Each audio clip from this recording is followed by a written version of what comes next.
Bonjour, voilà, désolé pour le retard. Donc aujourd'hui, on va commencer la partie du cours que j'ai appelé Lumière et matière. Donc il y aura deux cours sur ce sujet. Donc la lumière, on a déjà vu, c'est donc de l'énergie électromagnétique à laquelle nos yeux sont sensibles. La lumière visible, donc ce sont les ondes électromagnétiques qui ont une longueur d'onde comprise entre environ 380 et 750 nanomètres. Et c'est surtout entre 400 et 700 nanomètres que nos yeux sont très sensibles. On a vu qu'on caractérisait une source de lumière au moyen d'une courbe qui représente la distribution des ondes électromagnétiques en fonction de la longueur d'onde. Donc sur la courbe là en bas à droite, en bas à gauche, vous avez la distribution de l'énergie électromagnétique d'une lampe à incandescence. On voit que pour les longueurs d'onde courtes de 400 nanomètres, il y a pas beaucoup. Pour les longueurs d'onde longues, donc dans le rouge vers 700 nanomètres, il y a beaucoup. Euh, voilà, on a vu ça la semaine dernière. Et on a vu aussi qu'on caractérisait une source de lumière par son intensité, donc par la quantité d'éclairage qu'elle fournit. Alors, juste encore un petit rappel, la lumière, donc c'est une forme d'énergie qui se déplace à la vitesse de la lumière, donc à peu près 300 000 km par seconde.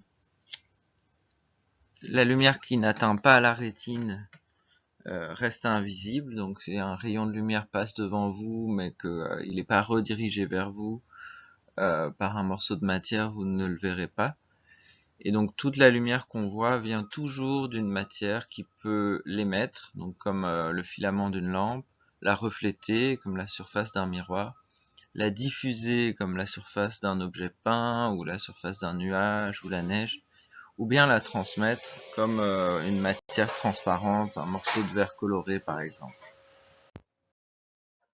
Alors il y a quatre interactions fondamentales, on pourrait dire, entre la lumière et la matière, qui vont nous aider à décrire ce qui crée les phénomènes visuels qui nous entourent.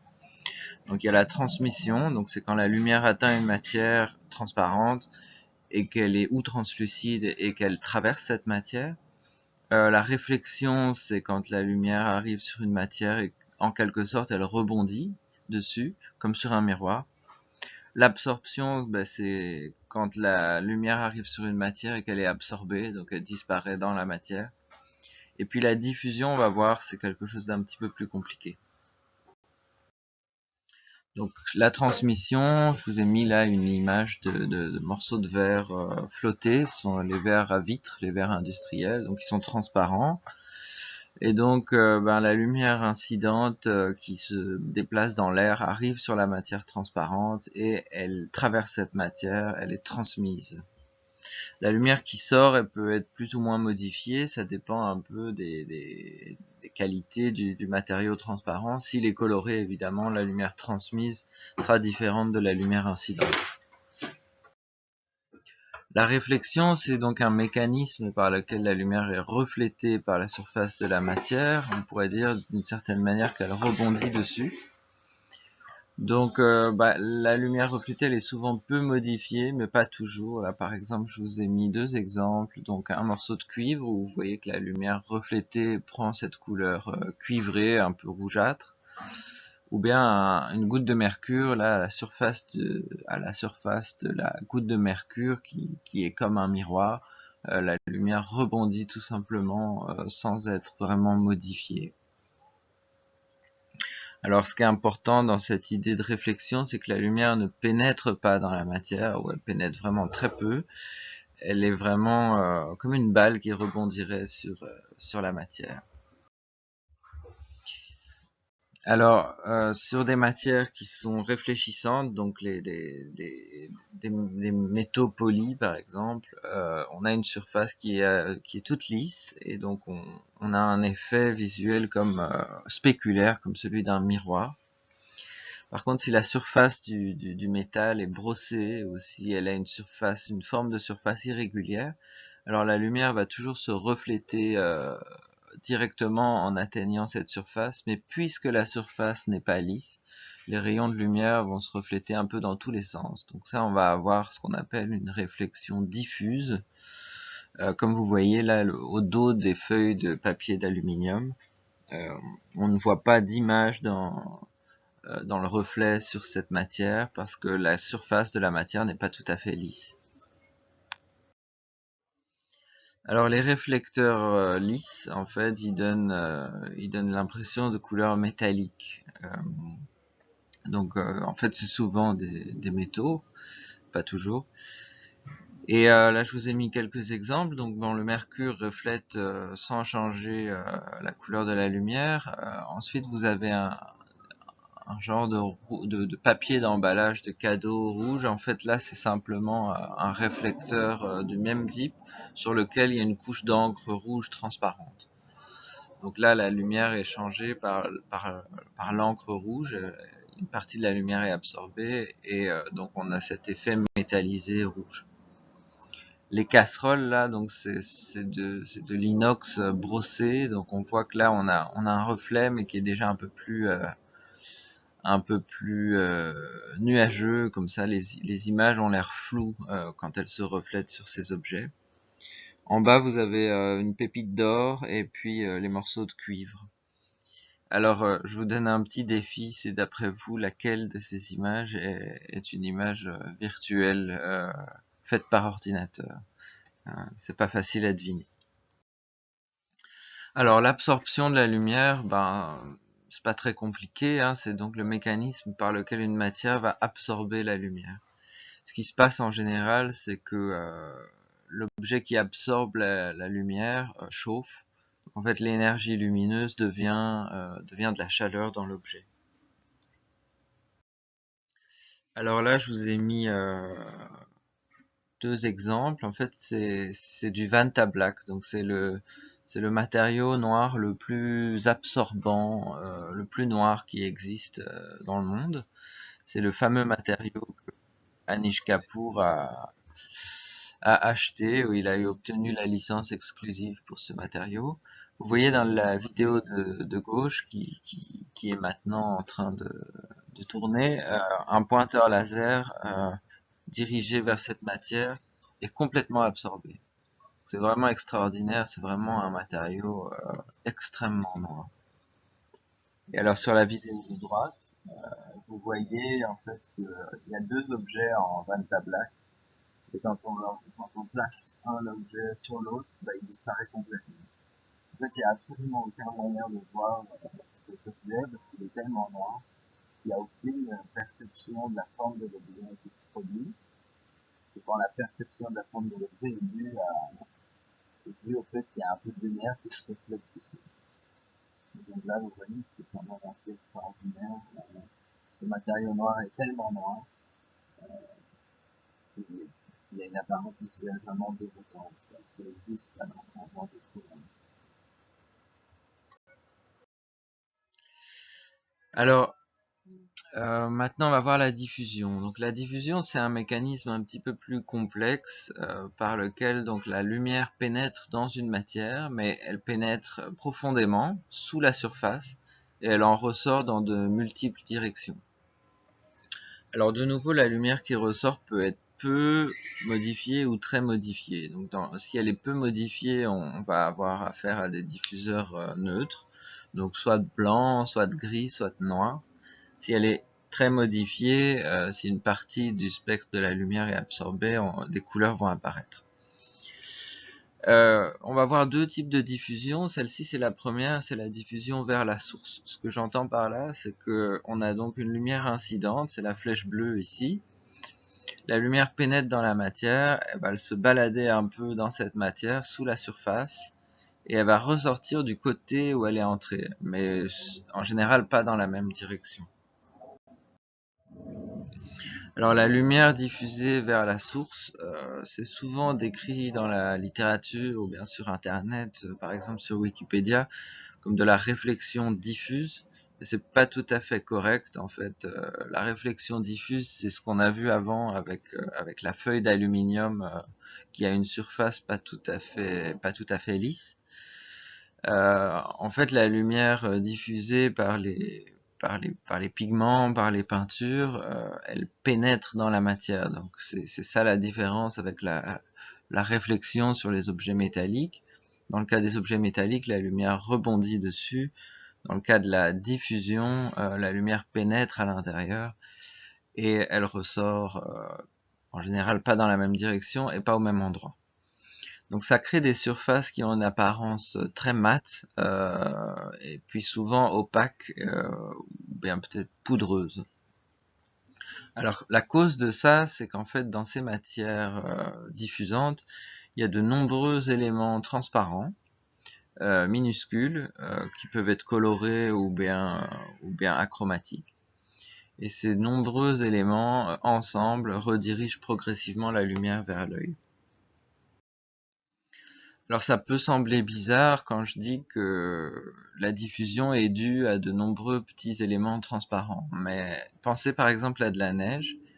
Donc de la neige sur les pistes de ski en haute montagne, c'est vraiment un très beau diffuseur de lumière. Il n'y a pas vraiment de reflet sur la neige, vous voyez, c'est poudreux. Et pourtant, un seul cristal de neige, c'est un objet transparent. Donc c'est assez surprenant peut-être, mais en fait la diffusion est due donc à de nombreux petits éléments transparents, les cristaux de neige, qui ensemble vont rediffuser la lumière vers la surface. Donc, un autre exemple, un nuage par exemple, c'est pareil, un nuage c'est un diffuseur de lumière. Quand on l'éclaire, il est blanc, et quand on l'éclaire avec la lumière blanche en tout cas. Et pourtant, il est composé de millions ou de milliards de petites gouttelettes d'eau et en fonction de l'altitude et de la température, de cristaux de glace, qui sont tous les deux des objets transparents. Donc de nouveau, la diffusion s'explique par de nombreux petits éléments transparents qui ensemble, en masse, vont rediffuser la lumière vers la surface. Un troisième exemple, prenez de la peinture blanche assez diluée. Donc si vous en mettez beaucoup de couches, ça va devenir opaque, mais dilué, la peinture est transparente, même si c'est de la peinture blanche. Donc là, de nouveau, ce sont les pigments de la peinture qui sont des petits éléments transparents qui, en masse, en quantité importante, vont rediffuser la lumière vers la surface. Donc pour comprendre un peu ce qui se passe, il faut se rendre compte qu'une couche picturale, une couche de peinture, c'est un objet qui a une certaine épaisseur. Donc c'est pas la surface d'une couche de peinture qui interagit avec la lumière, mais c'est vraiment toute la couche de peinture dans toute son épaisseur. Là, je vous ai mis à gauche une image d'une coupe stratigraphique. Donc c'est en fait, vous avez la petite image en haut, c'est un meuble de Le Corbusier qui est dans la collection du musée d'art moderne de New York. Et les conservateurs, pour comprendre un peu comment cette peinture a été appliquée, ont fait une coupe. Et donc sur l'image, vous voyez qu'il y a 6 couches de peinture blanche sur l'objet et que ça mesure à peu près 1/4 de millimètre d'épaisseur. Donc quand la lumière va atteindre la partie peinte du meuble, en fait elle va interagir pas uniquement avec la surface du meuble, mais avec toute la profondeur de ces petites couches de peinture qui sont placées sur le bois. Alors, les objets que j'appelle des diffuseurs, donc ici vous avez par exemple des pigments colorés. Donc ils sont tous composés de petits éléments transparents qui vont rediriger la lumière vers la surface. Et on peut facilement les reconnaître parce que ce sont des matières qui ont une apparence très mate et qui donnent l'impression visuelle de couleurs très franches, sur lesquelles il n'y a pas de reflet. Quand on va bouger le point de vue, ils vont pas vraiment changer d'apparence visuelle. Alors, un autre cas de diffusion, donc c'est quand les matières vont diffuser la lumière, mais par transmission. Donc là, de nouveau, on a une lumière incidente qui arrive sur la matière. Dans la matière, la lumière va changer de direction et puis elle va ressortir, mais cette fois du côté opposé, du côté duquel elle est rentrée. Donc voilà, ça on va appeler ça de la diffusion transmise, ou bien si vous voulez de la diffusion par transmission, ou par transparence, ou par translucidité. Donc la diffusion par transmission, c'est ce qui se passe donc ici à gauche avec un diffuseur de lumière qu'on place sur des luminaires dans lequel ici on a des LED, donc des sources de lumière ponctuelles qu'on veut diffuser pour créer une lumière plus uniforme. Et donc là, ce morceau de plastique est pas tout à fait transparent et donc il va dévier les rayons lumineux, ce qui va en fait masquer la source de la lumière qui est plein de petites LED ponctuelles. C'est la même chose qui se passe quand on est sur une route et qu'il y a du brouillard. La lumière est diffusée et du coup on voit plus la source de la lumière qui est ici sans aucun doute le soleil et le ciel. On voit comme si la lumière venait de toutes les directions en même temps.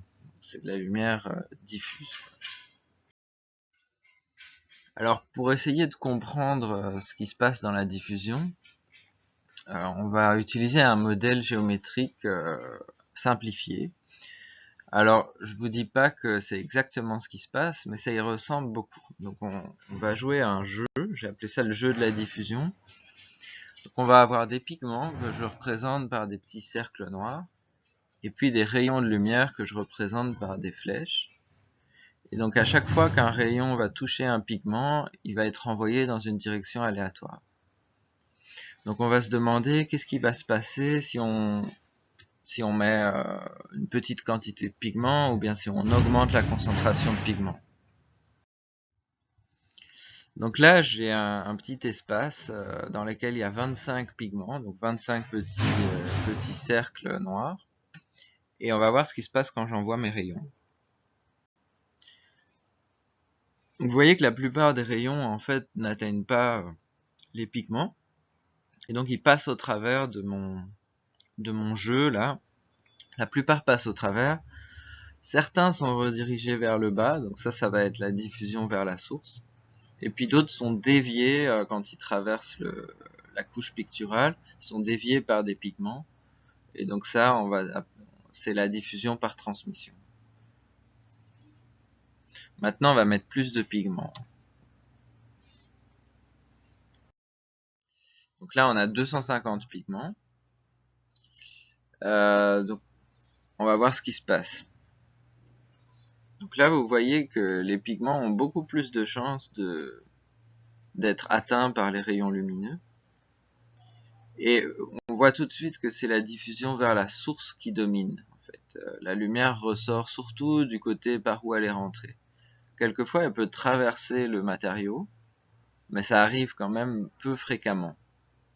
Donc il y a beaucoup de diffusion vers le bas, donc vers la source, et il y a un peu de diffusion vers le haut, donc par transmission.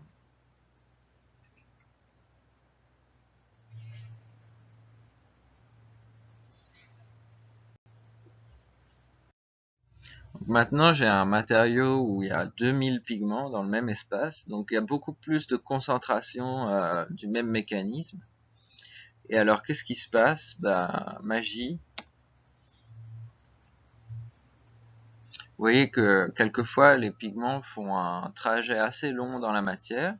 Les rayons lumineux font un trajet assez long dans la matière avant de ressortir. Mais on voit que pour le moment, en tout cas, tous les rayons sont ressortis du côté où ils sont entrés. Alors on peut avoir des exceptions. Là, on a un rayon lumineux qui est sorti du côté gauche. Mais bon, c'est vraiment très très peu fréquent. Donc en fait, on peut dire que maintenant notre matière est devenue complètement opaque. Donc pour décrire en fait ce type de matière qui va être saturée d'éléments diffuseurs qui eux-mêmes sont transparents ou translucides, on va parler d'épaisseur infinie. En fait, c'est simplement un concept qui permet de décrire l'opacité. Lorsqu'on superpose de nombreuses couches d'un même matériau translucide, donc par exemple de la peinture blanche diluée, il arrive un moment où le résultat devient complètement opaque. et donc ajouter des nouvelles couches de peinture blanche diluée, ça change plus rien. Et on parle alors d'épaisseur infinie ou d'équivalent épaisseur infinie, parce qu'une infinité de couches de peinture blanche diluée produiront le même effet que le nombre de couches nécessaires pour arriver à l'opacité. Alors, là on a parlé des diffuseurs, des matières qui diffusent la lumière, mais il ne faut pas oublier que la lumière qui illumine une matière ou la lumière qui illumine une scène peut aussi être diffuse ou bien ponctuelle. Donc, si on utilise une source de lumière ponctuelle pour éclairer une scène, on va voir que la lumière va créer des ombres. Par contre, si on utilise une grande surface lumineuse pour éclairer une scène, alors là, la lumière sera diffuse. En fait, c'est comme s'il y avait des millions de sources de lumière ponctuelles juxtaposées les unes à côté des autres. Et les ombres vont alors... Vous voyez, là, il y a deux photographies d'une petite boule gris clair. À gauche, on a une lumière ponctuelle, ça crée vraiment un éclairage assez franc. On voit un petit reflet sur la boule qui correspond au reflet de la source de lumière. Et on a une ombre portée très nette. À droite, on a une lumière diffuse. Et vous voyez que l'ombre a disparu et le reflet de la source de lumière sur l'objet a disparu. Donc là, en fait, ce sont les mécanismes qui ont produit les deux images. Donc l'image de la lumière diffuse, la source de lumière, c'était un écran qui est éclairé. Donc c'est comme si on avait plein des millions de sources de lumière ponctuelles sur cette surface. Parce que par transmission diffuse, la lumière est diffusée par l'écran. Alors qu'en bas, on a une source de lumière ponctuelle. Donc là, clairement, on n'éclaire qu'une face de l'objet et on a des ombres portées. Alors maintenant, on va étudier comment les couleurs naissent lors d'interactions entre la lumière et la matière. On va voir que dans la plupart des cas, ce qui explique les couleurs, c'est l'absorption d'une partie du spectre de la lumière par les matières colorées, donc par les diffuseurs. En tout cas, on va parler aujourd'hui seulement des diffuseurs. Donc on a vu il y a 2 semaines qu'un diffuseur blanc, il prend la couleur de la lumière qui l'illumine. Donc on peut observer la couleur d'une lumière en la projetant sur un diffuseur blanc. Le diffuseur blanc, s'il est neutre, il ne va pas modifier le spectre de la lumière qu'il va refléter ou qu'il va diffuser. On a nommé ça la neutralité spectrale. Alors, je vous avais dit aussi que les diffuseurs neutres ne sont pas forcément blancs. Donc là, je vous ai mis d'autres exemples. En haut à gauche, vous avez une carte grise neutre qui reflète 18% de la lumière. C'est un objet qu'on utilise pour calibrer les temps de pause et la balance des blancs dans les studios de prise de vue de photographie. Je vous ai mis aussi un pigment qui s'appelle le blanc fixe ou le sulfate de barium. C'est un pigment très neutre. C'est la manière la moins chère de créer des diffuseurs neutres, c'est de faire des couches de peinture dans lesquelles on utilise du blanc fixe. Et en bas, je vous ai mis en bas à droite une image d'un matériau qui s'appelle le noir de carbone. Donc le noir de carbone, ça peut être du charbon, ça peut être de la suie. C'est aussi c'est un pigment noir, mais qui est aussi très neutre, qui reflète en fait peu de lumière, mais qui ne modifie pas le spectre de la lumière qu'il reflète. Et on met ce pigment ou ce matériau dans les pneus des automobiles. C'est ça qui explique en fait leur couleur noire. Alors, on va voir un peu quelle est la différence entre un diffuseur neutre, et donc ici le blanc fixe en haut, et un diffuseur non neutre. Donc ici à gauche, on a une source de lumière blanche à 6500 degrés Kelvin. Donc cette source de lumière blanche contient en fait émet vers le diffuseur toutes les longueurs d'onde en quantité variable. Le diffuseur neutre va diffuser, refléter toutes ces longueurs d'onde. Donc la lumière émise et la lumière diffusée par le diffuseur, ont exactement la même courbe spectrale. Donc ici, le matériau est blanc. Dans le cas d'un pigment jaune, en fait, vous voyez que on va envoyer donc sur le pigment jaune toutes les longueurs d'onde de la source de lumière blanche. Et en fait, le pigment jaune va absorber une partie de la lumière et va refléter ou réfléchir une autre. Et en fait, l'ensemble de la lumière qui est diffusée ou réfléchie par le pigment jaune produit une sensation de couleur jaune.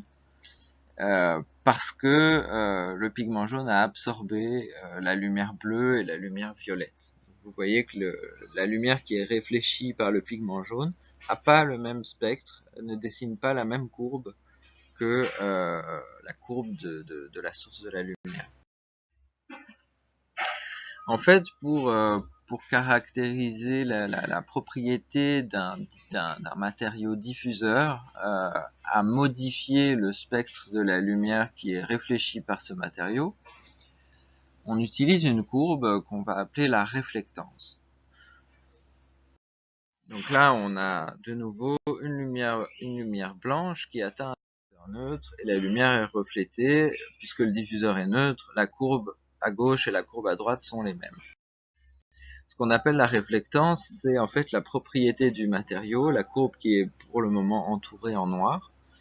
Et en fait, pour chaque longueur d'onde, cette courbe correspond à une quantité de lumière qui est réfléchie. Ici, vous voyez, pour un diffuseur neutre, la courbe est toute plate. Donc, dans l'exemple que je vous ai mis ici d'un diffuseur blanc, toutes les longueurs d'onde sont reflétées à 95%.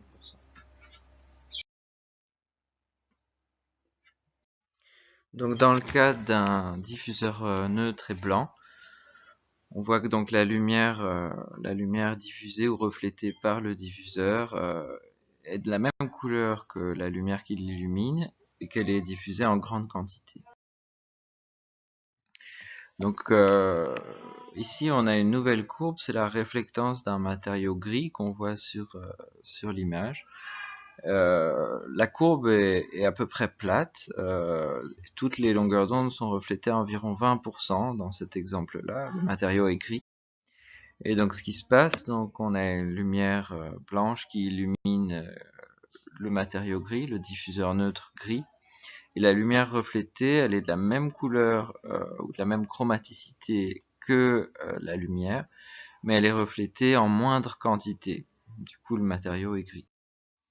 Avec du noir de carbone, ici, on a un matériau qui reflète environ 5% de la lumière dans toutes les longueurs d'onde. C'est un matériau noir. Et donc, de nouveau, la lumière reflétée par le matériau noir est de la même couleur que la lumière qui illumine le matériau noir, mais elle est reflétée en très faible quantité, et donc le matériau est noir ou bien gris foncé. Alors dans le cas d'un diffuseur qui n'est pas neutre, donc ici par exemple un pigment jaune, la courbe de réflectance est irrégulière. Vous voyez que sur la partie gauche, la courbe est très basse, donc ça correspond à une réflexion des longueurs d'onde courtes, donc entre 400 et 500 nanomètres, qui est très faible. Donc, autrement dit, ça veut dire que la lumière violette, la lumière bleue et un peu de lumière cyan sont absorbées. Et le matériau est... Donc là, si on prend la même lumière blanche, qu'on illumine avec le pigment jaune, eh ben, la lumière reflétée a perdu ses composantes violettes et bleues et un peu cyan, et donc elle est jaune. Là, je vous ai mis un exemple animé où on voit la réflectance du matériau qui varie.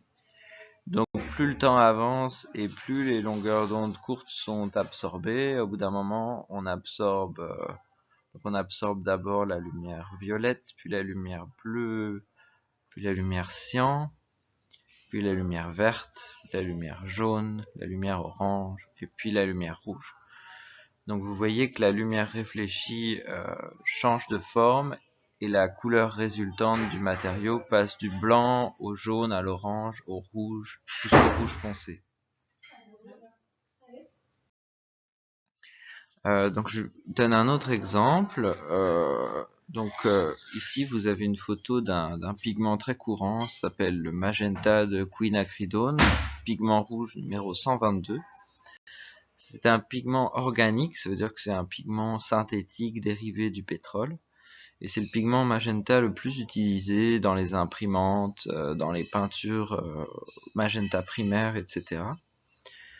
Donc c'est une poudre rouge foncée légèrement violette. Alors qu'est-ce qui va se passer si on ajoute cette poudre à une peinture blanche? Alors, je vous montre cette photo, vous voyez que des peintures faites avec ce pigment rouge, quand on en met une couche très épaisse, on obtient une peinture quasiment noire, rouge-violet foncé. Par contre, si on met une couche très très fine, vous avez ce rose fuchsia qui apparaît. Donc, c'est un pigment qui est très transparent, et donc quand on en met peu, il montre son potentiel chromatique. Donc là, vous avez une animation. De nouveau, on a la lumière émise. Au milieu, on a la réflectance. Et plus la courbe se déplace vers le bas, et plus la concentration de magenta dans du blanc augmente. À droite, vous voyez le résultat, donc la lumière réfléchie par la peinture. Et vous voyez que la couleur passe du blanc au rose, au rouge foncé. Donc ça c'est intéressant parce que ça veut dire que la teinte ne reste pas toujours la même. Vous voyez, au début on a quelque chose de blanc qui devient rose et ensuite qui tend vers le rouge. Et donc ça c'est important parce que en fait quand vous travaillez avec des pigments organiques qui sont des couleurs très concentrées, en fait vous pouvez pas faire confiance à la couleur du pigment pur lui-même, il faut le diluer pour comprendre quel est son potentiel chromatique. Là, je vous donne un autre exemple avec du bleu de phtalocyanine, qui est ce qu'on appelle couramment le bleu primaire, le pigment bleu numéro 15. C'est aussi un pigment organique, donc qui est dérivé du pétrole, qui contient aussi du cuivre. C'est également le pigment le plus utilisé dans les imprimantes, pour la cartouche d'encre cyan, dans les peintures, le cyan primaire, etc., ou le bleu primaire. C'est une poudre bleue très foncée, mais quand on la dilue, le bleu devient bleu turquoise ou bleu vert. Donc là, je vous ai de nouveau fait le même exemple, la même animation, sauf que cette fois, j'ai remplacé la lumière émise par l'illuminant D65, donc l'illuminant standard qui représente la lumière du jour en Belgique par ciel nuageux.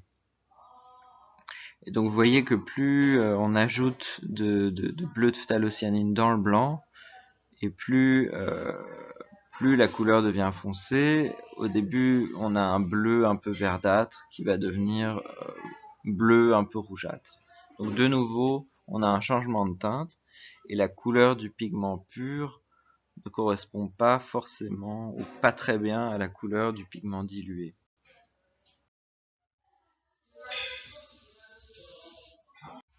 Alors un principe assez important, c'est qu'il faudra bien garder en mémoire, c'est qu'une matière n'a généralement pas la même couleur lorsqu'elle est éclairée par différents illuminants. On va faire une petite expérience virtuelle, on va imaginer qu'on est dans une chambre noire. On a des échantillons qui sont tous identiques et qu'on a 4 lampes, une à 3500 degrés Kelvin, une à 5000, une à 6500 et une à 8000. Et avec ces lampes, on va éclairer nos échantillons et observer leurs couleurs. Donc là, vous avez toujours le même schéma, mais avec 4 lampes différentes. Et j'ai repris la courbe de réflectance du magenta qui est de plus en plus concentrée dans la peinture blanche. Donc à gauche, vous avez l'illuminant à 3500 qui est un peu jaune, 5000 qui est jaunâtre, 6500 qui est légèrement rose mais plutôt blanc, et 8000 qui est un peu bleuté. Et à droite, vous avez la couleur résultante.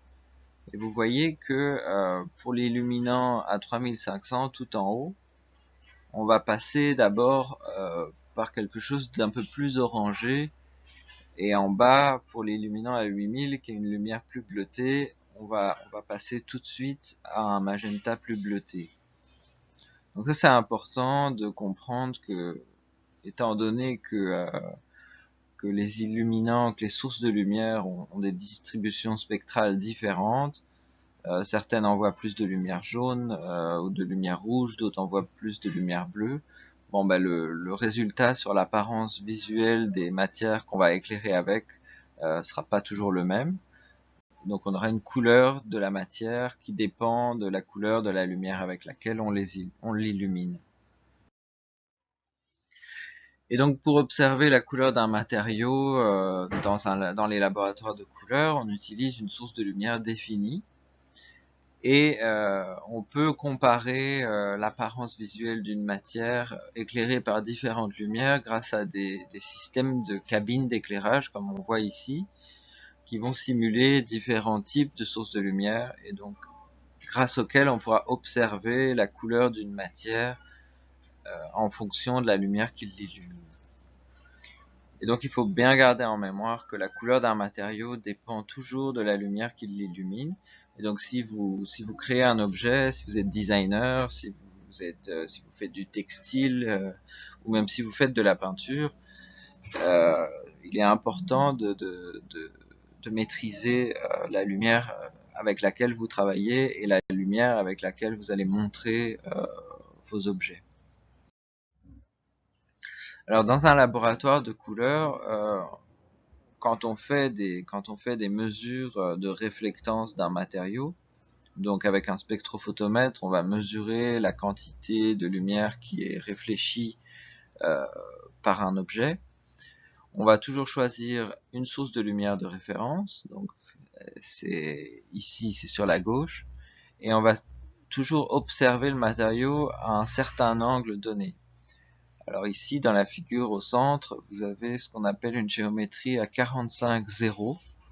Donc la lumière vient sur l'échantillon à 45 degrés et on observe le résultat à 0 degré, soit vraiment en face de l'échantillon. Si vous voulez, quand vous faites une mesure de couleur avec un spectrophotomètre, il faut toujours accompagner le résultat de la géométrie que vous avez utilisée pour faire la mesure. Et la géométrie la plus courante dans les arts graphiques et dans les spectrophotomètres, c'est celle-ci, 45 degrés pour la lumière, 0 degré pour le détecteur ou pour l'observation. Donc une fois qu'on a choisi la source de lumière, qu'on appelle l'illuminant, on peut représenter la couleur de différents matériaux qu'on a mesurés, donc avec un spectrophotomètre ou un colorimètre, dans un espace colorimétrique. En fait, il existe des algorithmes pour transformer une mesure de réflectance selon un certain illuminant en coordonnées 3D dans ce qu'on appelle un espace colorimétrique. En fait, c'est la colorimétrie. Donc les espaces les plus courants qu'on va utiliser, c'est le diagramme de chromaticité qu'on a vu il y a 2 semaines. Un espace qui s'appelle le CIE XYZ, qui est un genre d'espace RVB universel. Le C-Lab ou LCH, qui est un espace perceptuellement uniforme. On reverra ça plus tard. Et sinon, les sRGB, Adobe RGB, Profoto RGB, etc. Ce sont des espaces RVB qu'on utilise pour représenter les couleurs dans des fichiers numériques. Alors l'espace Scilab, c'est quelque chose qu'on utilise souvent pour communiquer le résultat d'une mesure de couleur. Et donc il se divise en plusieurs paramètres. On a un paramètre de clarté, c'est le L. Il varie entre 0 et 100. Ça peut quelquefois dépasser 100 pour des matières fluorescentes.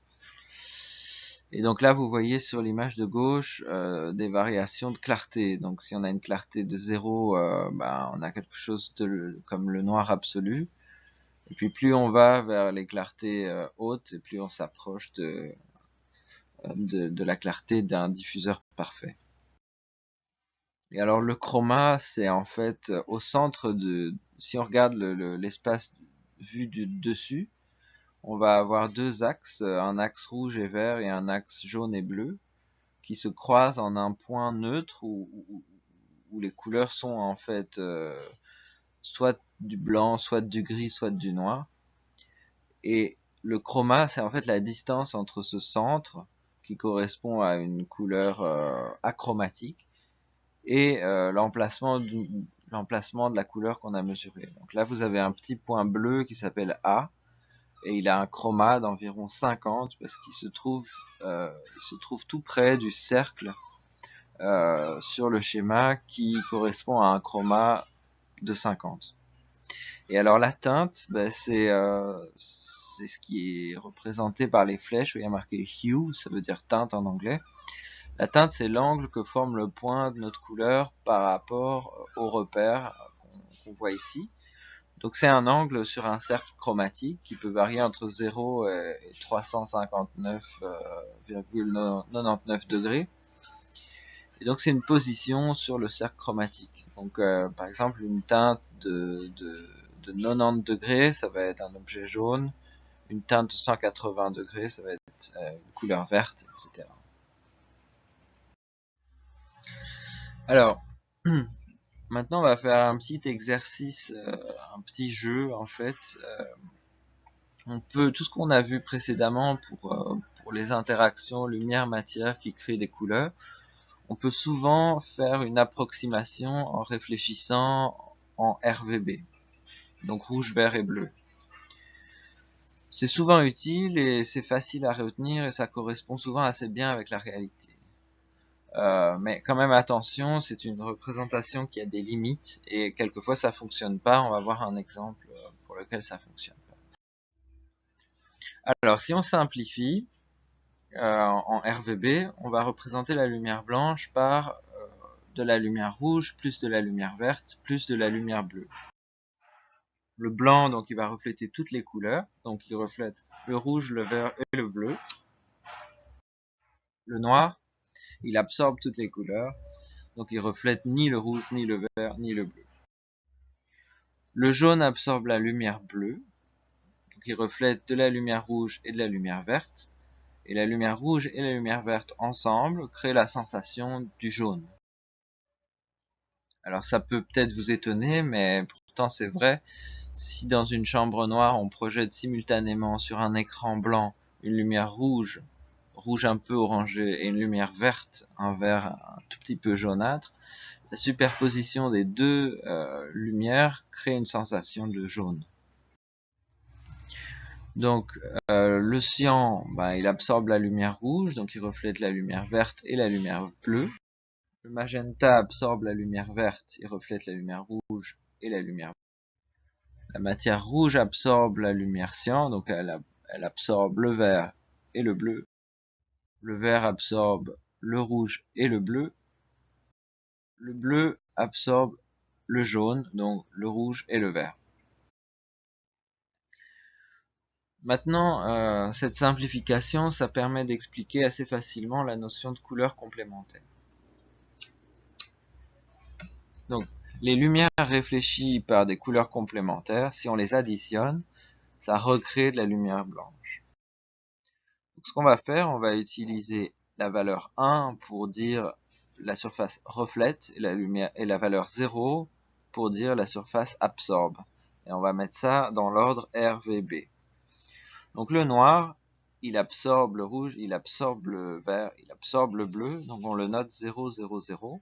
Le blanc reflète le rouge, reflète le vert, reflète le bleu, donc on le note 1, 1, 1. Ce sont deux couleurs complémentaires parce que si on additionne les deux, 0, 0, 0 plus 1, 1, 1, c'est égal à 1, 1, 1, et 1, 1, 1, c'est le blanc. Si on fait ça avec le jaune et le bleu, vous voyez que le jaune c'est 1, 1, 0, le bleu c'est 0, 0, 1. Si on additionne les deux, ça fait 1, 1, 1, donc ça fait du blanc. Le cyan et le rouge, excusez-moi j'ai fait une erreur, là il y a marqué bleu, sont complémentaires parce que 0, 1, 1 et 1, 0, 0 égale à 1, 1, 1. Le magenta et le vert sont complémentaires parce que donc 1, 0, 1 pour le magenta et 0, 1, 0 pour le vert sont égales à 1, 1, 1 du blanc. Donc, grâce à cet exercice, certes simplificateur mais bien pratique, on peut deviner ce qui va se passer si on utilise des lumières colorées pour éclairer des matières colorées. Donc par exemple, imaginons qu'on éclaire toutes les matières qui sont représentées ici avec de la lumière rouge. Eh bien, les matières qui reflètent la lumière rouge, c'est le rouge, le jaune, le magenta et le blanc. Et toutes les autres matières deviennent noires. Si on éclaire maintenant en vert, qu'est-ce qui va se passer? Les matières qui reflètent la lumière verte, pardon, j'ai encore fait une erreur ici, sont le vert, le cyan, le jaune et le blanc. Les autres matières deviennent noires. Si on éclaire maintenant en magenta, qu'est-ce qui se passe? Alors, on doit se souvenir ici que de la lumière magenta, c'est une addition de lumière rouge et de lumière bleue. Ce qu'on va avoir, c'est la matière rouge reflète le rouge, la matière verte reflète rien parce qu'il n'y a pas de lumière verte, la matière bleue reflète le bleu, la matière jaune reflète le rouge, donc elle est rouge, la matière cyan reflète le bleu, donc elle est bleue, la matière magenta reflète le magenta, la matière blanche reflète le blanc, le magenta, pardon. Maintenant, on va voir que ça fonctionne pas à tous les coups. On va comparer les couleurs qui apparaissent si on éclaire nos échantillons avec de la lumière jaune, qui est faite de lumière rouge et de lumière verte, et avec de la lumière jaune qui sort d'une lampe à sodium, comme on a vu il y a quelques semaines. Donc une lumière jaune monochromatique. Donc d'abord, on va éclairer nos échantillons avec de la lumière jaune composée de lumière rouge et de lumière verte. En fait, les matières rouges et magenta apparaissent rouges, les matières vertes et cyan apparaissent vertes, la matière jaune et blanche apparaissent jaunes, la matière bleue et noire apparaissent toutes les deux noires. Mais si on remplace notre lumière jaune par une lumière jaune émise par une lampe à sodium, souvenez-vous, la lampe à sodium n'envoie que grosso modo qu'une seule longueur d'onde à 589 nanomètres. Qu'est-ce qui va se passer? Là, vous avez un indice de ce qui va se passer. En fait, on a déjà vu ça. Ce qui va se passer, c'est que la lumière jaune ambrée des lampes à sodium basse pression, elle contient ni lumière rouge ni lumière verte. Elle contient seulement de la lumière jaune. Et donc toutes les matières vont seulement refléter plus ou moins de cette lumière jaune. Par conséquent, on se retrouve avec des matières qui ont l'air d'être soit noires, soit gris-jaune, soit jaune. Les matières jaunes et blanches vont refléter le même pourcentage de lumière jaune, elles vont toutes les deux avoir la même apparence visuelle. Les matières bleues, cyan et noires vont absorber toute la lumière qu'on envoie dessus, elles auront toutes l'air noires. Et puis les autres matières vont avoir l'air d'intermédiaire entre le jaune et le noir. En conclusion, on peut décrire de nombreuses interactions lumière-matière à l'aide de 4 mécanismes fondamentaux: la transmission, la réflexion, l'absorption et la diffusion. Les couleurs qui apparaissent sur les matières diffusantes sont le produit de l'absorption d'une partie du spectre de la lumière par les matières. Les couleurs des matières dépendent directement du spectre de la lumière qui les illumine. Lorsqu'on choisit un illuminant, on peut représenter les couleurs des matières dont on a mesuré la réflectance dans un espace colorimétrique. Il existe de nombreux espaces colorimétriques, RVB, SILAB, etc. Souvent, on peut deviner la couleur que des matières vont prendre lorsqu'on va les éclairer avec des lumières colorées, en simplifiant les interactions lumière-matière en RVB. Mais ça marche pas toujours. Au prochain cours, on verra qu'il y a différents mélanges de couleurs qui obéissent à des logiques propres. Donc on peut mélanger des matières transparentes, des pigments, des colorants, et cela va créer des couleurs. On nommera ça la synthèse soustractive. On peut aussi mélanger des lumières ou juxtaposer des matières colorées ou des diffuseurs colorés, et on nommera ça la synthèse additive. Et on verra aussi au prochain cours quelle peut être l'utilité de la colorimétrie. Donc on pourra évaluer des différences entre des couleurs, on pourra créer des échelles de clarté, des échelles de teinte, on pourra étudier le rendu des couleurs des sources de lumière de manière plus précise que ce qu'on a vu la semaine dernière, et on pourra calculer des mélanges de couleurs. À bientôt!